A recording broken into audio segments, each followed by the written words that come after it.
Un gran saludo para mis estudiantes de grado décimo que en este momento se conectan a través de esta aula virtual. Les saludo chicos, esperando que se encuentren muy bien y bueno, vamos a comenzar nuestra clase de lectura crítica propuesta para el día de hoy. Les doy la bienvenida, espero sea muy enriquecedor este espacio que va a continuar. Por favor, requiero que en este momento cada uno de ustedes se organice con los siguientes materiales.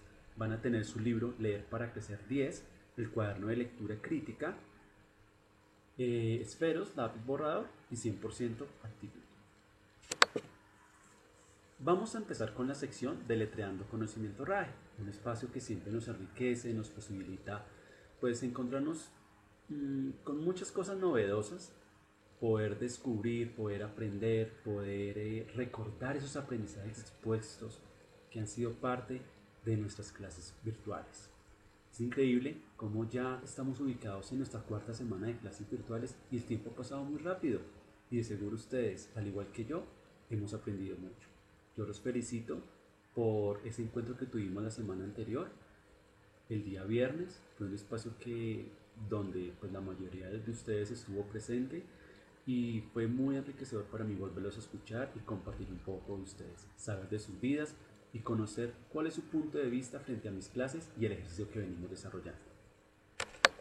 Bueno, en la UTP anterior de lectura crítica desarrollamos lo siguiente.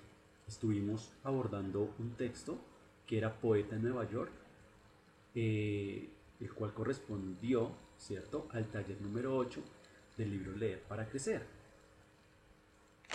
Estudiantes de ese texto, ¿recuerdan el tema? ¿Recuerdan un poco incluso quién era el autor? Hablamos de Federico García Lorca y de él mencionamos que era un poeta muy importante del siglo XX, que perteneció a un grupo que se denominó la generación del 27 y que ese tipo de poemas de alguna manera estaban en contra o expresaban las realidades y las injusticias que se veían en la sociedad. Este poema, recuerdo que yo lo leí en clase y les expliqué a ustedes en qué consistía cada punto del taller, porque además de la lectura que hice del poema, quise también explicarles cada uno de los puntos. Y de esta manera ustedes llegaron a una excelente comprensión lectora. Asimismo, hubo dos actividades que se propusieron en clase. La primera tuvo una intención y era en el cuaderno realizar una infografía de Nueva York a partir de unas preguntas que era él antes de leer. ¿Lo recuerdan? Muy bien. Asimismo, estuvimos trabajando la siguiente actividad y fue un taller que consistió en resolver las preguntas de comprensión lectora. Recordemos que siempre trabajamos nivel literal, inferencial y valoración crítica. Asimismo, les indico, estudiantes, que no quedó ninguna tarea pendiente para esta semana. Fue una actividad que se propuso con la intención de lograr abordarla en los 100 minutos de UTP, igual que haremos el día de hoy. Perfecto, estudiantes. ¿Qué tal si continuamos? Para hoy tenemos los siguientes datos. Nos ubicamos, ¿cierto? Empezamos, o de hecho estamos ya en la semana, sí, del 11 al 15 de mayo. Recuerden que el próximo 15, viernes 15 de mayo, no habrá jornada académica por una razón, y es que celebramos el Día del Maestro a nivel nacional. Tenemos un taller en nuestro tema, que es el número 9 del libro Leer para Crecer 10. Y voy a compartir aquí de su libro Leer para Crecer este taller, el número 9, ¿cierto? El cual se ubica en las páginas 46 y 47. Tenemos una UTP número 31 bajo los 3 desempeños. ¿Qué haremos en esta clase? ¿Qué haremos en los primeros 30 minutos? Por un lado, nos vamos a acercar, siempre importante, información preliminar del texto en la página 46. Segundo, voy a hacer una explicación de puntos sobre las IES y voy a contarles a ustedes qué es la generación del 27, porque hay una razón de ser de este tema el día de hoy para abordar el texto en el libro. Y B, qué es una elegía. Vamos a conocer un poco de este género lírico o de esta forma poética mejor. ¿Estamos? Muy bien. Luego iremos a una sección que es el antes de leer, con base a una pregunta que se propone en el libro y una actividad que les voy a formular en unos minutos. Ustedes harán en casa la lectura del texto propuesto y asimismo en casa van a solucionar el taller. Podríamos decir que hasta el antes de leer voy a estar acompañándolos y de ahí en adelante es un trabajo para estudiantes de grado décimo totalmente autónomo. Estaba pensando en los sinónimos y antónimos y por eso dije autónimo, pero me refería a autónomo y responsable. ¿Listo, chicos? ¿Estamos hasta acá? Muy bien, comencemos con la información preliminar. El texto número 9 es una compilación de textos líricos, es decir, poemas, de un periodo que se denominó la generación del 27. Tiene una conexión grande con la literatura. Además, estos poemas, que en total son 1, 2, 3, 4, 5, 6 poemas, titulados Romance de Luna a Luna, La Aurora de Nueva York, Si mi voz muriera en tierra, Antes del oído, El mar, solo la mar, y Elegía. Estos 6 poemas aparecen en la antología de poesía española Austria del año 2004. Quiere decir que hoy vamos a estar enfocados en trabajar textos líricos para acercarnos a ellos, ejecutar nuestra comprensión lectora y poder desarrollar una clase de lectura crítica. Muy bien, vamos a la sección puntos sobre las IES y aquí yo quiero, estudiantes, compartirles este esquema, mapa que he diseñado con el objetivo de explicarles un poco y contextualizarlos qué fue la generación del 27. Bueno, esta generación se origina en el siglo XX, específicamente en el año 1927. De ahí este nombre que se le quiso dar como boom, porque representó algo muy llamativo en la literatura, como la generación del 27. Muy bien, la generación del 27, soy redundante a propósito, se origina, estudiantes, en España, específicamente en Sevilla, una ciudad muy conocida y muy popular, y desde allí se gestó, empezó a tener hincapié este periodo histórico y literario que siglos más adelante, un poco pasando, llegando casi a finales de la Segunda Guerra Mundial, introdujo un tema muy importante en la literatura que estaré trabajando con ustedes a partir del segundo trimestre de año académico, el cual es o son las vanguardias europeas. Este tipo de vanguardias, me adelanto un poco a lo que veremos en el segundo trimestre, implicó reconocer y atender a un tópico principal que pasaba en la sociedad en ese momento. ¿Y qué era, chicos? Sencillo, una sedición social. Sedición se entiende como sinónimo de rebeldía, es un auge de personas que crecen y que se levantan en contra del poder político. En este caso, la generación del 27, a través de la literatura, se quiso manifestar, quiso expresar su inconformismo, quiso dar a entender que no estaban de acuerdo con lo que estaba pasando en la sociedad y por eso se levantó este movimiento denominado Generación del 27, cuyo énfasis estuvo en la rebeldía, pero una rebeldía en el buen concepto, no tanto como de pronto imaginariamente o a raíz de nuestras costumbres, ¿cierto? De nuestra formación sociocultural tenemos el concepto de que rebeldía es súper malo, no hacer caso. Pues bueno, en este caso de la generación del 27 sí, hay un poco ese matiz, pero no se va tan ligado a ese concepto. Es más una forma de protestar de manera también artística, porque imagínense, es a través de la poesía poder decir muchas cosas. Y creo que con este concepto, y ahora que yo les mencioné al inicio de la clase que teníamos a Federico García Lorca, ya están entendiendo mejor por qué el texto de la semana pasada, Poeta en Nueva York, era precisamente una denuncia social, podríamos decir. Muy bien. El tema principal, es decir, la generación del 27, reunió a un grupo de escritores, entre los cuales encontramos a Pedro Salinas, Rafael Alberti, Luis Cernuda, Federico García Lorca, por supuesto, Vicente Aleixandre, Damaso Alonso, Gerardo Diego, Miguel Hernández y Jorge Guillén. Guillén, perdón. Este es el grupo más representativo que conformó toda la generación del 27. ¿Y qué hizo este grupo de autores? ¿O qué hacían? Pues ellos tenían a un personaje en alto grado de admiración. Quiero preguntarles a ustedes en este momento, ¿a quién admiran, chicos? ¿A quién admiran y por qué? Quisiera que pensaran todos, señoritas y caballeros, allá en casa, en este momento, mientras están viendo mi clase, ¿a quién admiran?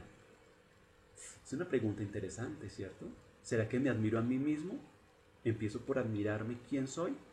¿O pienso siempre en otra persona? Bueno, pues este grupo de escritores de la generación del 27 admiró a Luis de Góngora. Ustedes tal vez lo recuerdan porque él perteneció a un periodo histórico en España que se denominó el Barroco. ¿Lo recuerdan? Entonces, la generación del 27 es más también un levantamiento literario donde se trata de recuperar esa literatura de Góngora y con base a todo lo que Góngora enseñó y dijo en su literatura, este nuevo grupo también quiere expresarse, quiere dar a conocer sus ideales y pensamientos.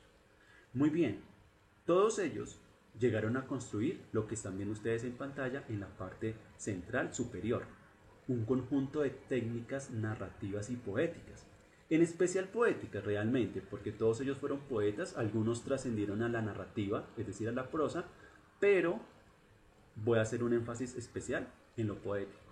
¿Por qué? Porque retoman el barroco español, Luis de Góngora, se dejan influenciar por el surrealismo, que es una de las vanguardias europeas. Allí aparece Salvador Dalí.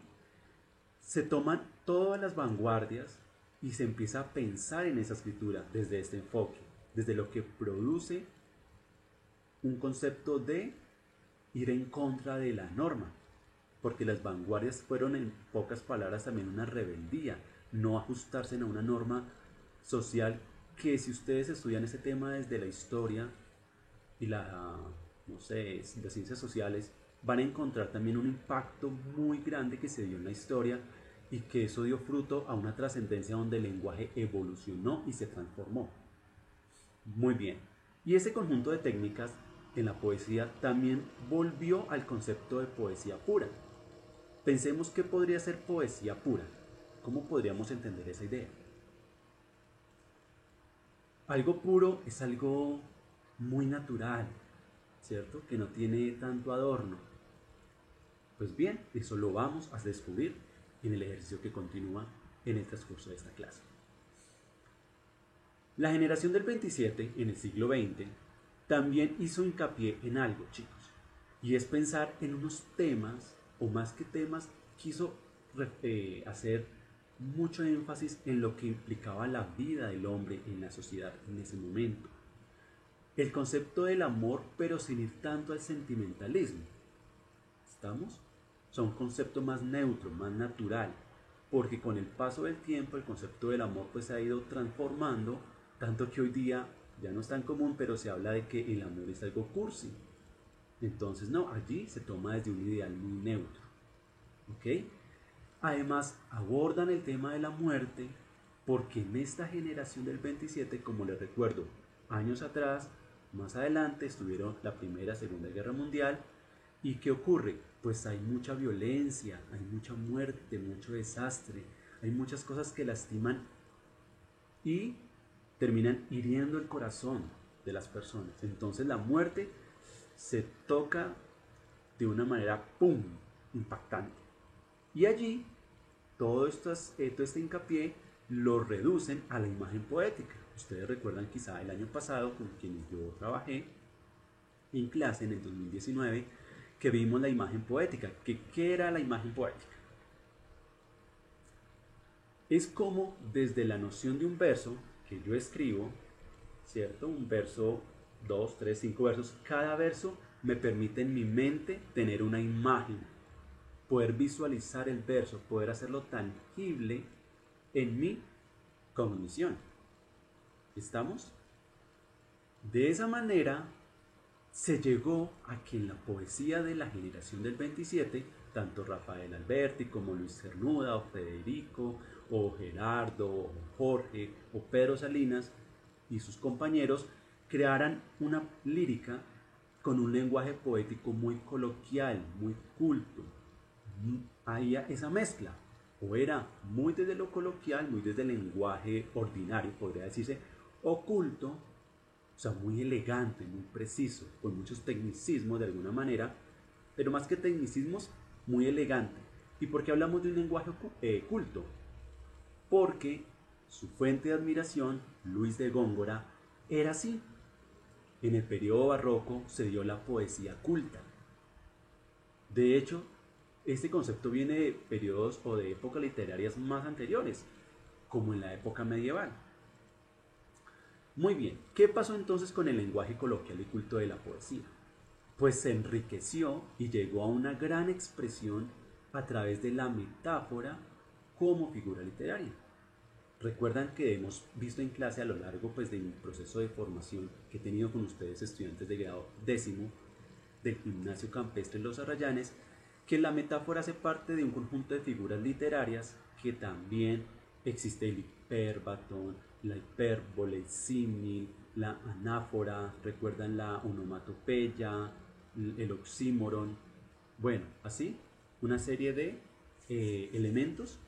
Pues muy bien, todas estas figuras literarias enriquecieron muchísimo la poesía, pero en la generación del 27 hay un énfasis mayor en la metáfora. Yo los invito a que ustedes en su cuaderno de lectura crítica consulten en Google o en YouTube qué es la metáfora y por favor tomen apuntes y vamos a recordar un poco.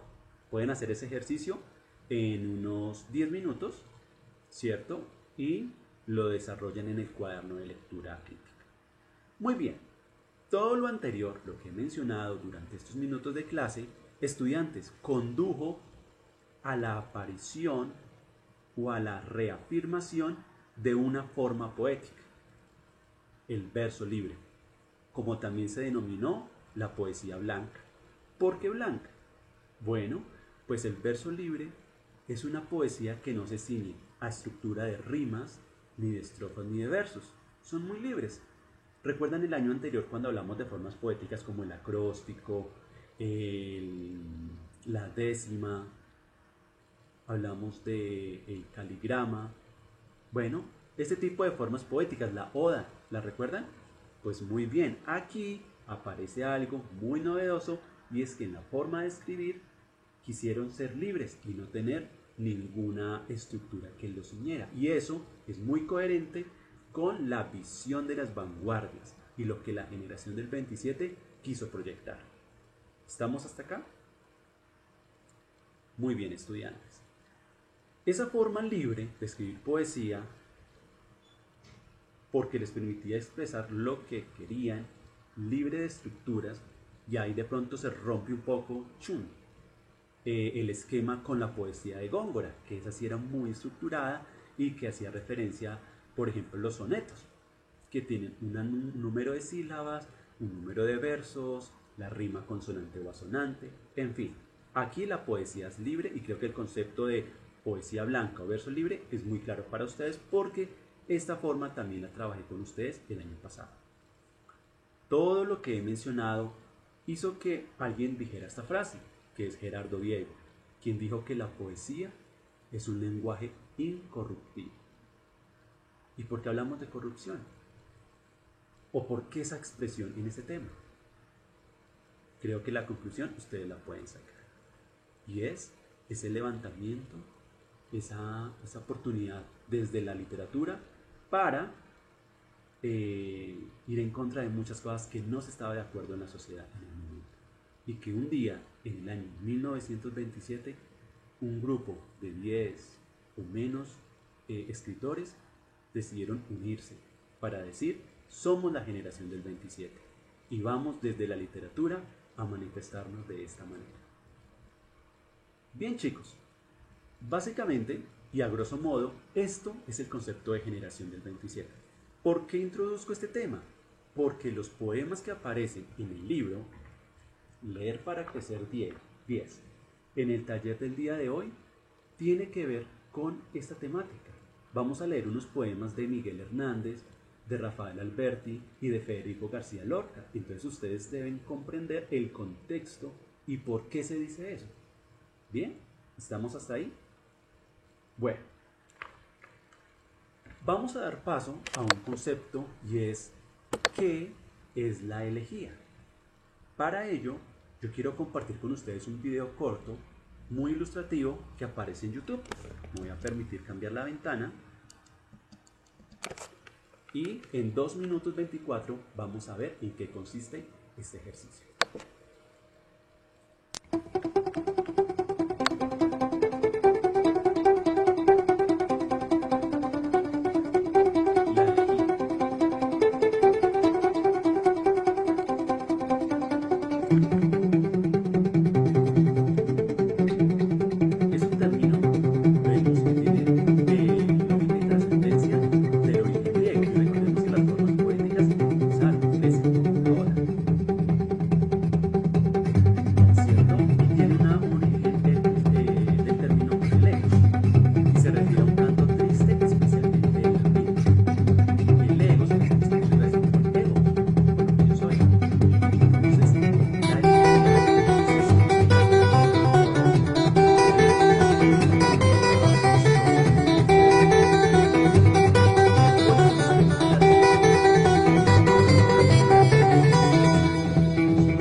Que realizaron unos estudiantes y yo lo tomé para poderles ilustrar a ustedes este ejercicio. Bien, continuemos acá. En pocas palabras, ¿qué es la elegía? Es una forma poética de manera, expresa sentimientos tristes de la mente y vimos los principales tópicos a los que se refiere. Bueno, vamos a continuar. Vamos a la sección antes de leer del libro. Allí aparece una pregunta y es, chicos, ¿es diferente un poema de amor escrito durante la guerra de uno escrito en otras condiciones? Quiero que por favor piensen la respuesta a este interrogante, lo conversen con un familiar que esté cerca a ustedes y adicional a esto, por favor, van a tomar 15 minutos para que conversen con un familiar. Ustedes den su respuesta y comenten este video con la respuesta a este interrogante. Muy bien, espero tener muchos comentarios. Estudiantes, en anteriores clases hago esta aclaración, he propuesto actividades similares y muy pocos están haciendo el ejercicio. Yo llevo un control de todas estas actividades de participación en clase que pueden convertirse en un plus para sus trabajos. Así que chicos, por favor, van a hacer todos este ejercicio, van a comentar la pregunta, ¿es diferente un poema de amor escrito durante la guerra de uno escrito en otras condiciones? ¿Ok? Bueno, iniciemos el tiempo de lectura en casa. Ustedes van a tomar su libro y van a poder desarrollar la lectura de estos poemas, pero yo quiero presentarles, estudiantes, antes de una serie de recomendaciones, porque es que imagínense chicos, que pasa algo, y es que estos poemas son un tanto complejos. O en sí la poesía es compleja y la poesía implica mucho lo siguiente. Recomendaciones. 1. Lean los textos poéticos muy despacio, de modo que comprendan cada verso, y cada verso debe posibilitar en ustedes algo muy importante que son las imágenes poéticas. Segundo, lean sin afán. Bien dice un dicho colombiano, del afán solo queda el cansancio. No quiero que lean de afán, vayan a responder el taller y tengan que devolverse al texto porque no han comprendido. Por favor, muy conscientes de sus niveles de lectura literal e inferencial. Tercera y última recomendación, pídanle a un familiar en casa que les lea uno de esos 6 poemas. Le van a decir, ejemplo, a un hermano, hey, léeme este poema. De paso ustedes lo evalúan cómo lee la persona ese poema. Y van a conocer un poco si su hermano, primo, amigo, papá, mamá, qué concepto tiene de la lectura de un poema. ¿Válido? Y le van a pedir que ese familiar le lea a ustedes el poema y luego hacen lo inverso. Ustedes le leen en voz alta a él o a ella. ¿Correcto? Acerquémonos mucho a ese ejercicio de práctica poética en casa. No es algo habitual, chicos. Aprovechemos el espacio y el momento para enriquecer esta práctica pedagógica. Muy bien, estamos en el minuto 26 de clase. Vamos a continuar. Por favor, un último consejo. Acompañen la lectura de cada texto lírico con música instrumental. Busquen en YouTube música clásica, música de piano, instrumentales, incluso de música moderna también se puede. Y van a desarrollar, por favor, una lectura con música y se van a dar cuenta cómo cada uno de estos textos que aparece aquí en este libro cambia muchísimo, cambia la noción, cambia la estética, la forma en que llega la voz del poeta a nuestros tiempos. ¿Perfecto? Cuando ustedes hayan desarrollado eso,